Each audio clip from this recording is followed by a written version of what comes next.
जे प्राण निकल गए फिर तू आके खड़ा होया तो फिर किस काम दा। ऐ मालिक मैं तड़फ रहा हाँ, मैनू अपना दीदार दे। एक प्यास है, एक तड़फ है, ये बेनती है उस प्रभु के चरणों च।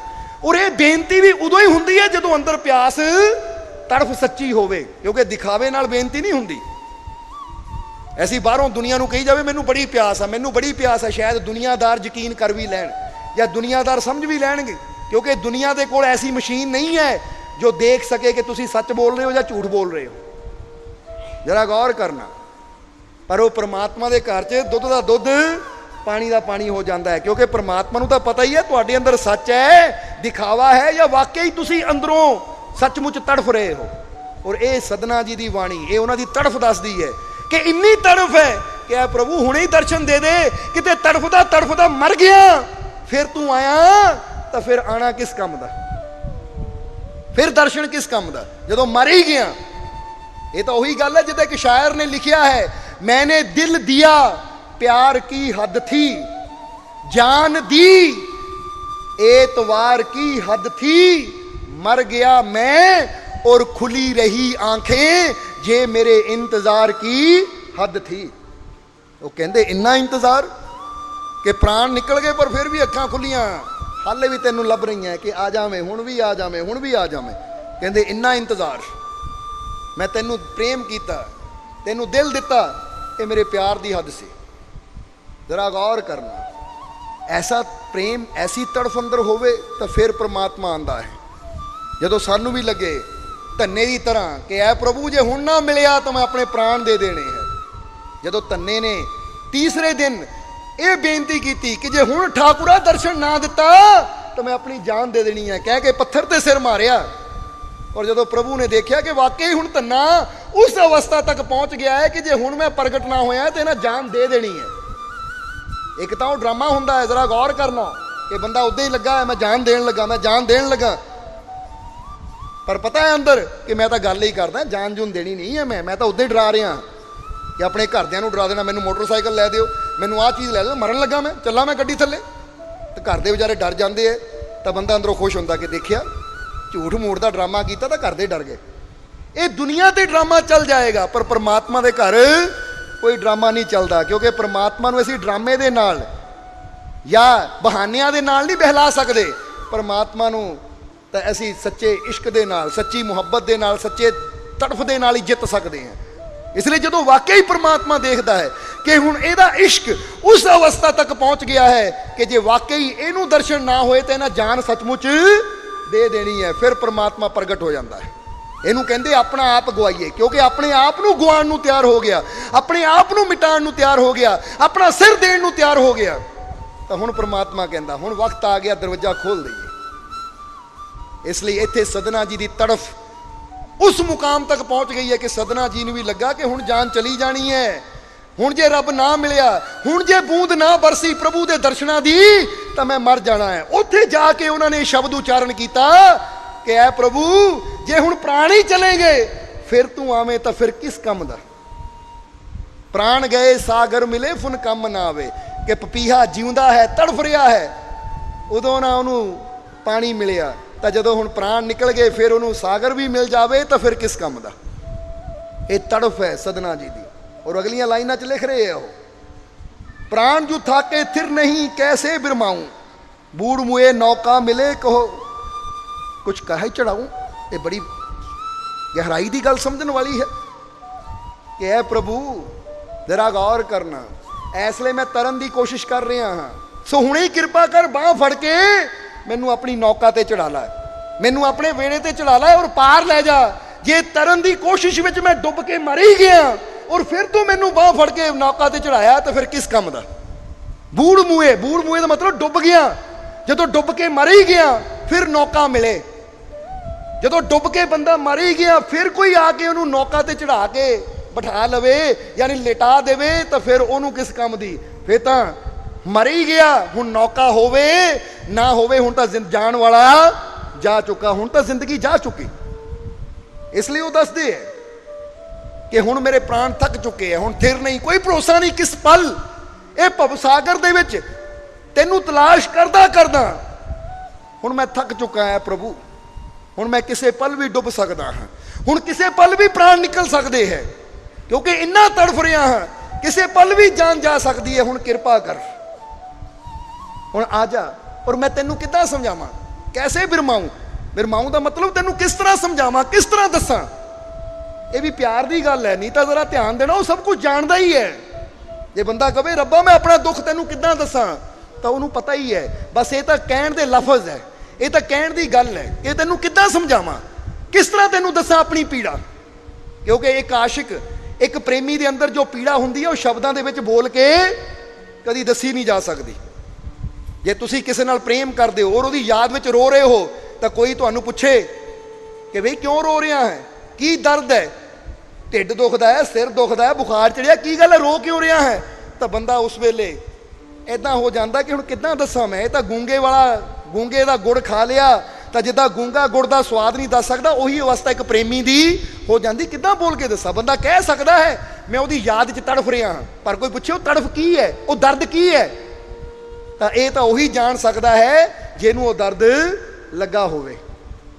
ਇਸ ਲਈ ਇਹ ਸਦਨਾ ਜੀ ਕਹਿ ਰਹੇ ਹੈ ਕਿ ਹੁਣ ਮੈਂ ਤੜਫ ਰਿਹਾ ਹਾਂ, ਪਰ ਕਿੱਦਾਂ ਮੈਂ ਦੱਸਾਂ ਆਪਣੀ ਪੀੜਾ, ਕਿੱਦਾਂ ਇਹ ਸੰਸਾਰ ਨੂੰ ਸਮਝਾਵਾਂ? ਹੁਣ ਤਾਂ ਇੰਨੀ ਪੀੜਾ ਹੈ, ਇੰਨੀ ਦਰਦ ਹੈ, ਕਿਉਂਕਿ ਦਰਦ ਬਰਦਾਸ਼ਤ ਕਰਨ ਦੀ ਵੀ ਇੱਕ ਸੀਮਾ ਹੁੰਦੀ ਹੈ। ਇਸ ਲਈ ਕਈ ਵਕਤ ਐਸੇ ਹੁੰਦੇ ਦਰਦ ਇੰਨਾ ਵੱਧ ਜਾਂਦਾ ਕਿ ਦਰਦ ਨਾਲ ਹੀ ਬੰਦੇ ਦੇ ਪ੍ਰਾਣ ਨਿਕਲ ਜਾਂਦੇ ਹੈ। ਉਹੀ ਗੱਲ ਸਦਨਾ ਜੀ ਕਹਿ ਰਹੇ ਹੈ ਕਿ ਮੈਂ ਵੀ ਹੁਣ ਇੱਦਾਂ ਤੜਫ ਰਿਹਾ, ਪ੍ਰਮਾਤਮਾ ਕਦੋਂ ਆਏਗਾ, ਕਦੋਂ ਕਿਰਪਾ ਦੇ ਦਰਵਾਜ਼ੇ ਖੋਲੇਗਾ? ਔਰ ਇਹ ਦਰਦ, ਇਹ ਤੜਫ ਕਿਸੇ ਪਦਾਰਥ ਵਾਸਤੇ ਨਹੀਂ ਹੈ, ਤੜਫਦੇ ਅਸੀਂ ਵੀ ਹਾਂ, ਪਰ ਸਾਡੀ ਤੜਫ ਧੀਆਂ ਪੁੱਤਰਾਂ, ਧਨ ਦੌਲਤ, ਜ਼ਮੀਨ ਜਾਇਦਾਦ, ਪਦਾਰਥਾਂ ਵਾਸਤੇ ਹੁੰਦੀ ਹੈ। ਜਾਂਦੇ ਅਸੀਂ ਵੀ ਹਾਂ, ਮੰਗਦੇ ਅਸੀਂ ਵੀ ਹਾਂ, ਪਰ ਅਸੀਂ ਸੰਸਾਰ ਵਾਸਤੇ ਹੀ ਮੰਗਦੇ ਹਾਂ, ਸੰਸਾਰ ਨੂੰ ਹੀ ਮੰਗਦੇ ਹਾਂ। ਪਰ ਸਦਨਾ ਦੀ ਮੰਗ ਕੁਛ ਹੋ ਰਹੀ ਹੈ, ਸੰਸਾਰ ਤੋਂ ਬਹੁਤ ਉੱਪਰ ਹੈ। ਉਹ ਤਾਂ ਪ੍ਰਭੂ ਨੂੰ ਮੰਗ ਰਹੇ ਹੈ, ਉਹ ਤਾਂ ਸੰਸਾਰ ਨੂੰ ਬਣਾਉਣ ਵਾਲੇ ਉਹ ਦਾਤੇ ਨੂੰ ਮੰਗ ਰਹੇ ਹੈ। ਇਸ ਲਈ ਤੜਫ ਰਹੇ ਉਹਨਾਂ ਦੀ ਯਾਦ ਵਿੱਚ, ਔਰ ਪਤਾ ਹੈ ਉਹ ਉਦੋਂ ਹੀ ਮਿਲਦਾ ਹੈ ਜਦੋਂ ਤੜਫ ਹੁੰਦੀ ਹੈ। ਇਸ ਲਈ ਤਾਂ ਸਦਨਾ ਜੀ, ਸਦਨਾ ਭਗਤ ਹੋ ਗਏ, ਕਿਉਂਕਿ ਜੋ ਸਾਨੂੰ ਸਮਝ ਆਉਂਦੀ ਹੈ ਕਿ ਇਹ ਸ਼ਬਦ ਅੰਦਰ ਇੰਨੀ ਪੀੜਾ ਹੈ, ਇਹ ਸ਼ਬਦ ਅੰਦਰ ਇੰਨਾ ਦਰਦ ਹੈ, ਜ਼ਰੂਰ ਇਹ ਸ਼ਬਦ ਦੇ ਉਚਾਰਨ ਤੋਂ ਬਾਅਦ ਪ੍ਰਮਾਤਮਾ ਦੇ ਦਰਵਾਜ਼ੇ ਖੁੱਲੇ ਹੋਣਗੇ ਔਰ ਪ੍ਰਮਾਤਮਾ ਨੇ ਆਪਣੇ ਗਲ ਨਾਲ ਲਾਇਆ ਹੋਏਗਾ। ਤਾਂ ਹੀ ਤਾਂ ਸਦਨਾ ਭਗਤ ਹੋ ਗਏ, ਨਹੀਂ ਤਾਂ ਸਦਨਾ ਹੀ ਰਹਿ ਜਾਂਦੇ, ਪ੍ਰਭੂ ਦੀ ਕਿਰਪਾ ਹੋਈ, ਮੰਜ਼ਿਲ ਤੇ ਪਹੁੰਚੇ। ਜੋ ਮੰਜ਼ਿਲ ਤੇ ਪਹੁੰਚਦੇ ਆ ਉਹਨਾਂ ਨੂੰ ਅਸੀਂ ਭਗਤ ਕਿਹਾ, ਸੰਤ ਕਿਹਾ, ਫਕੀਰ ਕਿਹਾ। ਤਾਂ ਜਿਹੜੇ ਰਸਤੇ 'ਚ ਸੀ ਉਹਨਾਂ ਨੂੰ ਤਾਂ ਅਸੀਂ ਸਾਧੂ ਕਹਿ ਦਿੰਦੇ ਹਾਂ, ਉਹਨਾਂ ਨੂੰ ਤਾਂ ਅਸੀਂ ਸਾਧਕ ਕਹਿ ਦਿੰਦੇ ਹਾਂ। ਇਸ ਲਈ ਸਮਝ ਲਓ ਕਿ ਉਸ ਵੇਲੇ ਦੀ ਬਾਣੀ ਹੈ ਸਦਨਾ ਜੀ ਦੀ, ਜਦੋਂ ਮੰਜ਼ਿਲ ਨੇੜੇ ਹੀ ਸੀ, ਪ੍ਰਾਣ ਨਿਕਲਣ ਨੂੰ ਤਿਆਰ ਸੀ, ਔਰ ਉਸ ਵੇਲੇ ਪ੍ਰਮਾਤਮਾ ਪਹੁੰਚੇ ਹੋਣਗੇ। ਕਿਉਂਕਿ ਕਹਿ ਜੀ ਰਹੇ ਹੈ ਕਿ ਬੂੜ ਮੂਏ ਨੌਕਾ ਮਿਲੇ, ਕਹੋ ਕੁਛ ਕਾਹੇ ਚੜਾਈ, ਕਿ ਹੈ ਪ੍ਰਭੂ ਜਦੋਂ ਡੁੱਬ ਕੇ ਮਰ ਗਿਆ, ਫਿਰ ਤੂੰ ਨੌਕਾ ਲੈ ਕੇ ਆਇਆ, ਫਿਰ ਤੂੰ ਚੜਾ ਵੀ ਲਿਆ ਨੌਕਾ ਤੇ, ਤਾਂ ਫਿਰ ਕੀ ਫਾਇਦਾ? ਹਾਲੇ ਤਾਂ ਪ੍ਰਾਣ ਹੈ, ਹੁਣੇ ਹੀ ਆ ਜਾ, ਹੁਣੇ ਹੀ ਫੜ ਲੈ ਬਾਂਹ, ਦੇ ਦੇ ਆਪਣਾ ਦਰਸ਼ਨ, ਤਾਂ ਮੇਰਾ ਬਚਾਅ ਹੋ ਸਕਦਾ ਹੈ। ਆਓ ਅਸੀਂ ਵੀ ਐਸੀ ਤੜਫ ਪੈਦਾ ਕਰੀਏ, ਐਸਾ ਪ੍ਰੇਮ ਆਪਣੇ ਅੰਦਰ ਪੈਦਾ ਕਰੀਏ। ਔਰ ਜਿਹੜੀ ਫਿਰ ਅਗਲੀ ਗੱਲ ਕਹੀ, ਲਿਖੇ ਤਾਂ ਸ਼ਬਦ ਇਕੱਠੇ ਹੀ ਹੈ, ਪਰ ਇਹ ਤਾਂ ਸੰਤਾਂ ਨੂੰ ਪਤਾ ਕਿ ਕਿਸ ਸਮੇਂ ਉਹਨਾਂ ਨੇ ਕਿਹੜਾ ਵਚਨ ਉਚਾਰਨ ਕੀਤਾ। ਫਿਰ ਕਿਹਾ ਮੈਂ ਨਾਹੀਂ ਕੁਛ ਹਉ ਨਾਹੀਂ, ਇਹ ਗੱਲ ਬੜੀ ਸਮਝਣ ਵਾਲੀ ਹੈ। ਤਾਂ ਹੀ ਦੱਸਿਆ ਕਿ ਜਿਹੜੇ ਪਹਿਲੀ ਲਾਈਨ ਹੈ ਇਹ ਦਰਵਾਜ਼ੇ ਦੇ ਬਿਲਕੁਲ ਖੜ ਕੇ ਉਹਨਾਂ ਨੇ ਬੋਲੀ ਹੈ ਕਿ ਹੁਣ ਮਰਨ ਲੱਗਾ ਆ, ਹੁਣ ਦੇ ਦੇ ਦਰਸ਼ਨ, ਤਾਂ ਪ੍ਰਭੂ ਨੇ ਦਰਵਾਜ਼ਾ ਖੋਲ ਦਿੱਤਾ ਹੋਏਗਾ।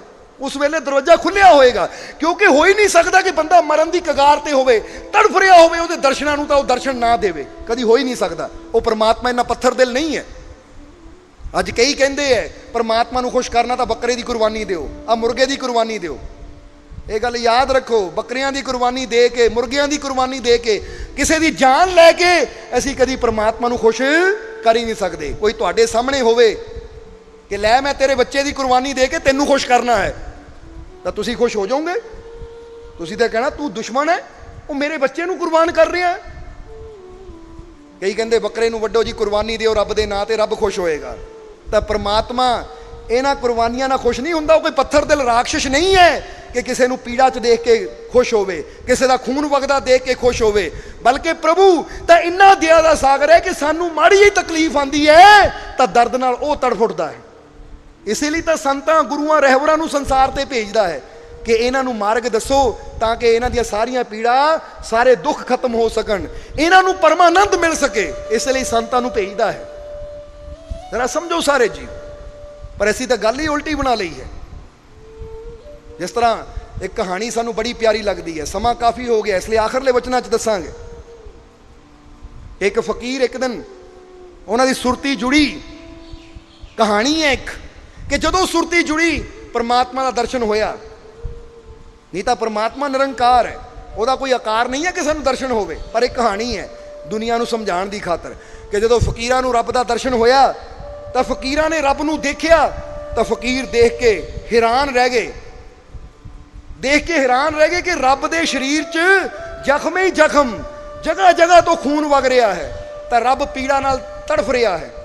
ਫਕੀਰ ਕਹਿੰਦੇ ਹੈ, ਪਰਮਾਤਮਾ ਤੂੰ ਇੰਨਾ ਤੜਫ ਰਿਹਾ ਹੈ, ਤੇਰੇ ਸਰੀਰ ਤੇ ਇੰਨੇ ਜ਼ਖਮ, ਤੇਰੇ ਸਰੀਰ ਤੇ ਇੰਨੀ ਪੀੜਾ, ਇਹ ਕਿਹੜਾ ਪਾਪੀ ਹੈ? ਇਹ ਕਿਹੜਾ ਪਾਪੀ ਹੈ ਜਿਨ੍ਹਾਂ ਤੈਨੂੰ ਇੰਨੇ ਜ਼ਖਮ ਦਿੱਤੇ, ਜਿਨ੍ਹਾਂ ਤੈਨੂੰ ਇੰਨੀ ਪੀੜਾ ਦਿੱਤੀ ਕਿ ਤੇਰਾ ਪੂਰਾ ਸਰੀਰ ਲਹੂ ਲਹਾਨ ਹੈ? ਇਹ ਕਿਸ ਪਾਪੀ ਨੇ ਤੇਰਾ ਹਾਲ ਕੀਤਾ? ਤਾਂ ਰੱਬ ਨੇ ਉਸ ਫਕੀਰ ਨੂੰ ਕਿਹਾ, ਕਹਿ ਮੇਰੇ ਪਿਆਰੇ, ਜਾਣਨਾ ਚਾਹੁੰਦਾ ਮੈਨੂੰ ਕਿਹਨਾਂ ਪੀੜਾ ਦਿੱਤੀ? ਤਾਂ ਆਹ ਦੇਖ, ਕਹਿ ਕੇ ਪਰਮਾਤਮਾ ਨੇ ਇਸ਼ਾਰਾ ਕੀਤਾ, ਦੇਖ। ਜਦੋਂ ਫਕੀਰਾਂ ਨੇ ਥੱਲੇ ਦੇਖਿਆ ਜਿੱਧਰ ਰੱਬ ਨੇ ਕਿਹਾ ਸੀ, ਤਾਂ ਕੀ ਤਸਵੀਰ ਨਜ਼ਰ ਆਈ ਕਿ ਹਜ਼ਾਰਾਂ ਹੀ ਲੋਕ ਹੈ ਜਿਹੜੇ ਹੱਥਾਂ 'ਚ ਤਲਵਾਰਾਂ ਲੈ ਕੇ, ਕੋਈ ਮੁਰਗਿਆਂ ਦੀ ਗਰਦਨ ਵੱਢ ਰਿਹਾ ਹੈ, ਕੋਈ ਬੱਕਰੀਆਂ ਦੀ ਗਰਦਨ ਵੱਢ ਰਿਹਾ ਹੈ, ਕੋਈ ਕਿਸੇ ਜਾਨਵਰ ਨੂੰ ਵੱਢ ਰਿਹਾ, ਕੋਈ ਊਂਠਾਂ ਨੂੰ ਵੱਢ ਰਿਹਾ ਹੈ। ਤਾਂ ਪਰਮਾਤਮਾ ਕਹਿੰਦਾ, ਦੇਖ, ਜਦੋਂ ਉਧਰ ਕਿਸੇ ਇੱਕ ਜਾਨਵਰ ਦੇ ਗਲੇ ਤੇ ਛੁਰੀ ਚੱਲਦੀ ਹੈ ਤਾਂ ਸੱਟ, ਇਹ ਜ਼ਖਮ ਮੇਰੇ ਸਰੀਰ ਤੇ ਬਣਦਾ ਹੈ, ਕਿਉਂਕਿ ਇਹ ਸਾਰਿਆਂ ਨੂੰ ਪੈਦਾ ਕਰਨ ਵਾਲਾ ਮੈਂ ਹਾਂ, ਇਹ ਸਾਰਿਆਂ ਨੂੰ ਬਣਾਉਣ ਵਾਲਾ ਮੈਂ ਹਾਂ। ਮੇਰਾ ਬਣਾਇਆ ਹੋਇਆ ਹਰ ਜੀਵ ਮੈਨੂੰ ਆਪਣੀ ਜਾਨ ਤੋਂ ਪਿਆਰਾ ਹੈ। ਔਰ ਦੇਖ, ਇਹ ਮੇਰੇ ਬਣਾਏ ਹੋਏ ਇਨਸਾਨ ਹੀ, ਮੇਰੇ ਬਣਾਏ ਹੋਏ ਜੀਵ ਇੱਕ ਦੂਜੇ ਦੇ ਸ਼ਤਰੂ ਬਣ ਕੇ ਇੱਕ ਦੂਜੇ ਨੂੰ ਕਤਲ ਕਰ ਰਹੇ, ਇੱਕ ਦੂਜੇ ਨੂੰ ਮਾਰ ਰਹੇ ਹੈ। ਇਹ ਤਾਂ ਉਹੀ ਗੱਲ ਹੋਵੇ, ਇੱਕ ਬਾਪ ਦੇ 4 ਬੱਚੇ ਹੈ ਔਰ 4 ਹੀ ਤਲਵਾਰਾਂ ਲੈ ਕੇ ਇੱਕ ਦੂਜੇ ਨੂੰ ਵੱਢਣ ਲੱਗੇ ਹੋਏ ਆ, ਤਾਂ ਬਾਪ ਦਾ ਹਾਲ ਉਸ ਲਈ ਕੀ ਹੋਏਗਾ? ਬਾਪ ਦੀ ਹਾਲਤ ਕੀ ਹੋਏਗੀ? ਕੋਈ ਗੈਰ ਮਾਰੇ ਤਾਂ ਬੰਦਾ ਕਹਿੰਦਾ ਉਹ ਗੈਰ ਸੀ, ਇਹ ਮੇਰਾ ਆਪਣਾ। ਪਰ ਪਰਮਾਤਮਾ ਵਾਸਤੇ ਤਾਂ ਗੈਰ ਕੋਈ ਹੈ ਹੀ ਨਹੀਂ, ਉੱਥੇ ਤਾਂ ਸਾਰੇ ਪਰਮਾਤਮਾ ਦੇ ਆਪਣੇ ਹੈ। ਇਸ ਲਈ ਪਰਮਾਤਮਾ ਤੜਫਦਾ ਹੈ ਜਦੋਂ ਅਸੀਂ ਕਿਸੇ ਤੇ ਜ਼ੁਲਮ ਕਰਦੇ ਹਾਂ, ਜਦੋਂ ਅਸੀਂ ਕਿਸੇ ਦੀ ਜਾਨ ਲੈਂਦੇ ਹਾਂ। ਉਹਦੇ 'ਚ ਕਦੀ ਪਰਮਾਤਮਾ ਖੁਸ਼ ਨਹੀਂ ਹੋ ਸਕਦਾ, ਉਹਦੇ 'ਚ ਕਦੀ ਪਰਮਾਤਮਾ ਦੀਆਂ ਖੁਸ਼ੀਆਂ ਨਹੀਂ ਮਿਲ ਸਕਦੀਆਂ। ਇਹ ਗੱਲ ਹਮੇਸ਼ਾ ਯਾਦ ਰੱਖੋ। ਇਸ ਲਈ ਦੱਸਿਆ ਹੈ ਕਿ ਪਰਮਾਤਮਾ ਤਾਂ ਉਦੋਂ ਹੀ ਖੁਸ਼ ਹੁੰਦਾ ਹੈ ਜਦੋਂ ਇਨਸਾਨ ਸਭ ਨਾਲ ਪ੍ਰੇਮ ਕਰੇ, ਸਭ ਤੇ ਦਇਆ ਕਰੇ। ਇਸ ਲਈ ਸਮਝਣਾ ਜ਼ਰਾ ਸਾਰੇ ਜੀ ਕਿ ਸਦਨਾ ਜੀ ਦੀ ਵਚਨ ਵੀ, ਕਿ ਜਿਸਲੇ ਦਰਵਾਜ਼ੇ ਤੇ ਖੜੇ ਹੋਣਗੇ, ਤੜਫੇ ਹੋਣਗੇ, ਤਾਂ ਪਰਮਾਤਮਾ ਨੇ ਦਰਵਾਜ਼ਾ ਖੋਲਿਆ ਹੋਏਗਾ। ਕਿਉਂਕਿ ਪਰਮਾਤਮਾ ਜਿੱਦਾਂ ਦੱਸਿਆ, ਕੋਈ ਪੱਥਰ ਦਿਲ ਨਹੀਂ ਹੈ ਕਿ ਸਾਨੂੰ ਪੀੜਾ 'ਚ ਦੇਖ ਕੇ ਉਹਨੂੰ ਖੁਸ਼ੀ ਹੁੰਦੀ ਹੈ।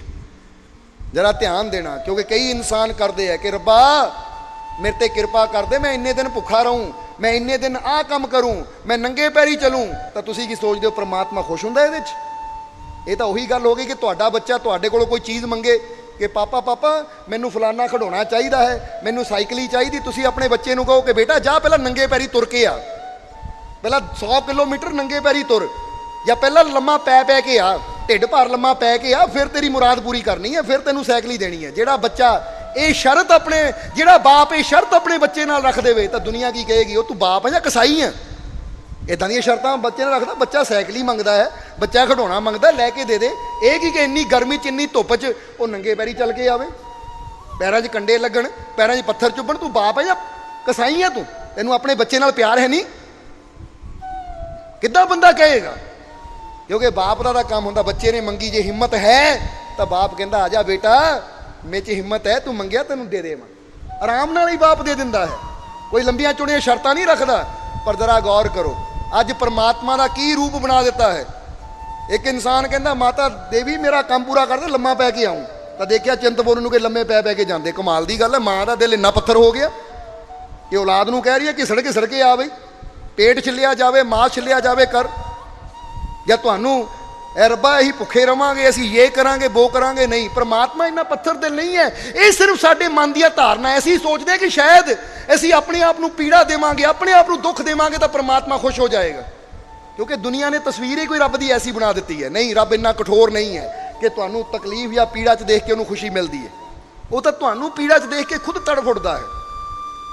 ਇਸ ਲਈ ਇੱਕ ਗੱਲ ਯਾਦ ਰੱਖਣਾ, ਤੁਸੀਂ ਦੁੱਖ ਝੱਲ ਕੇ ਕੁਝ ਮੰਗੋਗੇ ਤਾਂ ਸ਼ਾਇਦ ਤੁਹਾਨੂੰ ਨਾ ਮਿਲੇ, पर तुसी नचदे होए, हसदे होए, मुस्कुराते हुए कुछ मंगो तो फिर तुहानू जरूर मिलेगा। ये गल पक्की है, क्योंकि परमात्मा देखता मेरा बच्चा खुश है, ये खुशी च मंग रहा है, किते हुण इहदी खुशी चली ना जाए, किते रोन ना लग जाए, खुशी खुशी च ही दे देवां ताकि खुश ही रहे।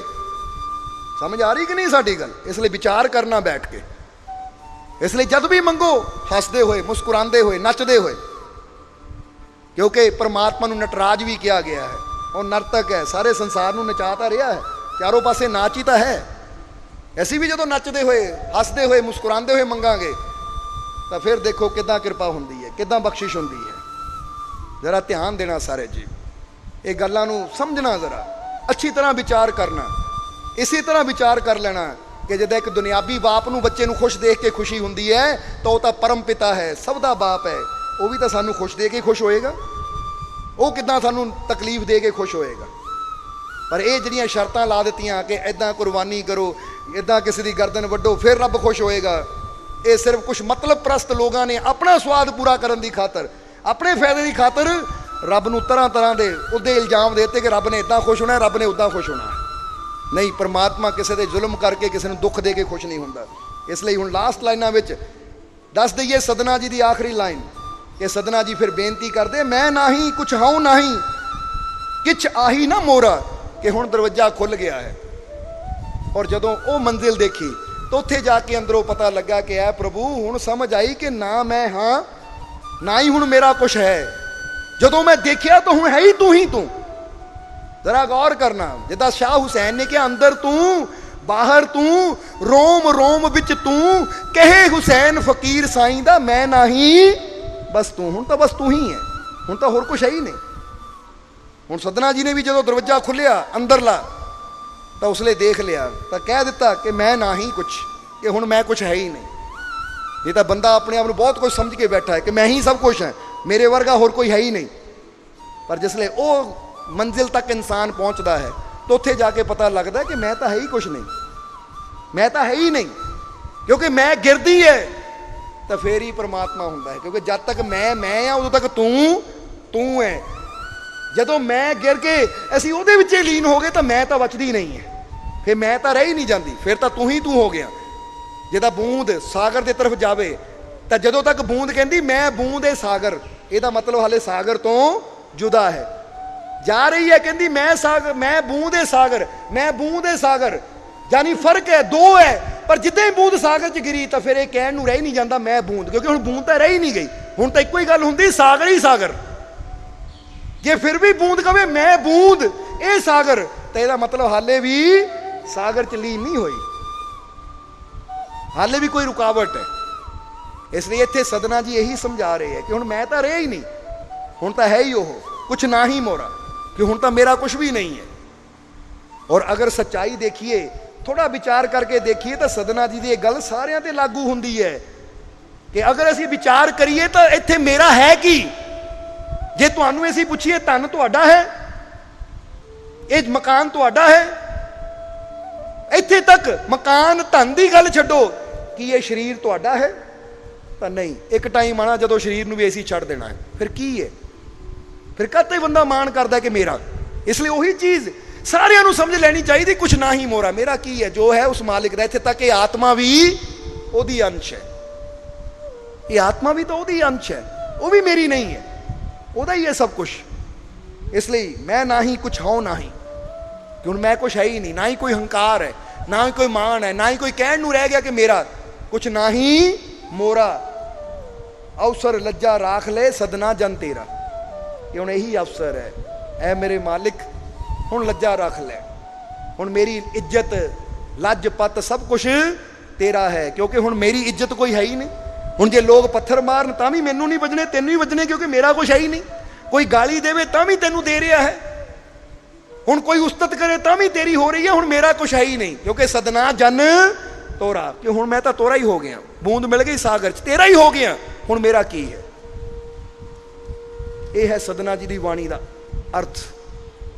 इसलिए आओ असी भी सदना जी की तरह अपने अंदर यही प्रेम, यही मुहब्बत पैदा करिए, अपने अंदरों प्यास पैदा करिए चातरक वाली, अपने अंदर प्रेम पैदा करिए मछली वाला, कि जो मछली बिन पानी है, जदा मछली बिन पानी तड़फदी है, ਇਸੇ ਤਰ੍ਹਾਂ ਸਾਡੇ ਅੰਦਰ ਵੀ ਆਪਣੇ ਮਾਲਿਕ ਦਾ ਐਸਾ ਪ੍ਰੇਮ ਹੋ ਜਾਵੇ ਕਿ ਜੇ ਉਹਨੂੰ ਯਾਦ ਨਾ ਕਰੀਏ, ਉਹਦਾ ਪ੍ਰੇਮ ਹੀ, ਉਹਦੀ ਯਾਦ ਹੀ, ਉਹਦਾ ਦੀਦਾਰ ਹੀ ਸਾਡਾ ਜੀਵਨ ਬਣ ਜਾਵੇ।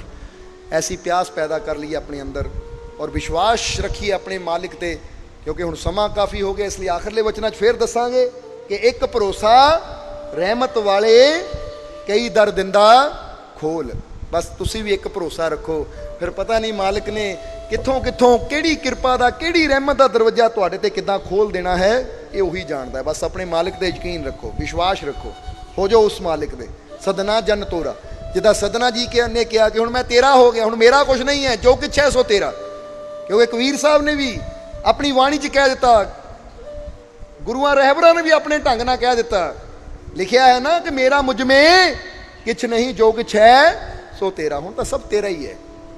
ਅਸੀਂ ਵੀ ਕਹਿ ਦਈਏ ਮਾਲਿਕ ਸਭ ਤੇਰਾ ਹੈ। ਔਰ ਜਿੱਦਾਂ ਸੰਤ ਦਾਦੂ ਨੇ ਕਿਹਾ ਕਿ ਸਭ ਕੁਝ ਤੇਰਾ ਹੀ ਹੈ, ਬਸ ਇੱਕੋ ਹੀ ਚੀਜ਼ ਮੇਰੀ ਹੈ, ਤੂੰ ਮੇਰਾ ਹੈ। ਮੇਰੇ ਮਾਲਿਕ ਸਭ ਕੁਝ ਤੇਰਾ, ਪਰ ਤੂੰ ਹੀ ਮੇਰਾ। ਬਸ